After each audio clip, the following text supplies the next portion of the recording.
Assalamualaikum warahmatullahi wabarakatuh. Saya dengan Asyabira Purnama dari Prodi Informatika semester 4. Di sini saya akan menjelaskan tentang software testing dan juga tahapan kerjanya. Pengertian software testing merupakan sebuah metode yang dijalankan untuk memeriksa apakah aplikasi sudah sesuai dengan persyaratan yang diharapkan atau belum. Selain itu, software testing juga dilakukan untuk memastikan bahwa produk yang telah dibuat bebas dari kerusakan ataupun cacat. Metode ini melibatkan sebuah proses pemeriksaan komponen dan juga sistem software dengan menggunakan alat manual dan juga otomatis.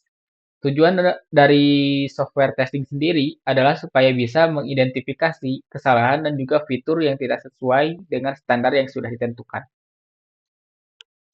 Lalu ada jenis-jenis software testing. Yang pertama adalah software testing life cycle atau STLC, yang merupakan tahapan proses pengujian yang dilaksanakan secara sistematis dan juga terencana. Dalam prosesnya, akan ada berbagai kegiatan yang dilakukan untuk meningkatkan kualitas produk. Namun, pada proses ini hanya terbatas di tahap pengujian software saja. Yang kedua ada manual testing.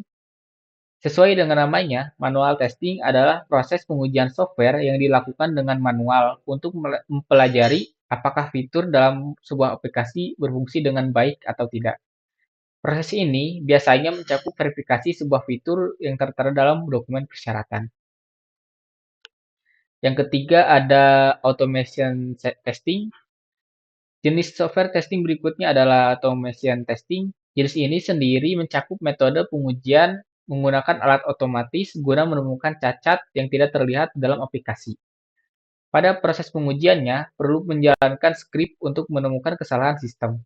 Ada beberapa alat pengujian otomatis yang terkenal, contohnya seperti Selenium. Yang keempat ada performance testing, merupakan proses untuk melakukan pengujian kecepatan, stabilitas, skalabilitas, dan juga penggunaan sumber daya software. Tujuan dari dilakukannya performance testing adalah untuk mengidentifikasi dan menghilangkan hambatan kerja pada sebuah aplikasi atau software. Berikutnya ada regression testing. Software testing ini mengacu pada proses pemeriksaan fitur baru pada sebuah software. Di sini, developer perlu memeriksa apakah fitur tersebut merusak atau menurunkan fungsional software atau tidak. Dalam pengujiannya, dapat digunakan untuk memverifikasi kinerja menu, fungsi, dan juga perintah yang ada pada aplikasi. Lalu berikutnya ada statistic testing. Statistic testing digunakan untuk memeriksa kualitas kode sebuah program atau dokumen yang ada pada saat membangun aplikasi. Biasanya berlangsung pada tahap development, maka tidak heran statistic testing juga sering disebut sebagai verification testing. Lalu yang terakhir ada dynamic testing, yang merupakan proses pengujian yang dilakukan pada saat program sedang berjalan. Saat cara melakukannya, pengujian cara melakukan pengujiannya adalah dengan memasukkan input ke dalam aplikasi sehingga bisa dilihat dan juga dibandingkan output dari software yang diinginkan perusahaan. Pengujian ini nantinya akan melihat perilaku dan juga performance sistem dari software. Lalu ada tahapan software testing. Tahapan kerja pertama dalam software testing adalah continuous testing. Tahap kerja ini akan berlangsung saat pengujian sudah mengintegrasi alat otomatisasi dengan proses deployment. Sifat ini dilakukan dengan cara untuk memvalidasi memungkinkan software dalam lingkungan pengujian yang realistis. Developer juga meluncurkan continuous testing guna meningkatkan desain dan mengurangi resiko kegagalan dalam software. Tahap kerja selanjutnya yang berlaku dalam proses software testing adalah configuration management. Menurut IBM, proses kerja ini dilakukan untuk memelihara aset pengujian dan melacak software perusahaan yang perlu diuji. Tim juga bisa mendapatkan akses ke aset seperti kode, persyaratan, dokumen desain, model, skrip pengujian, dan hasil pengujian dengan configuration management.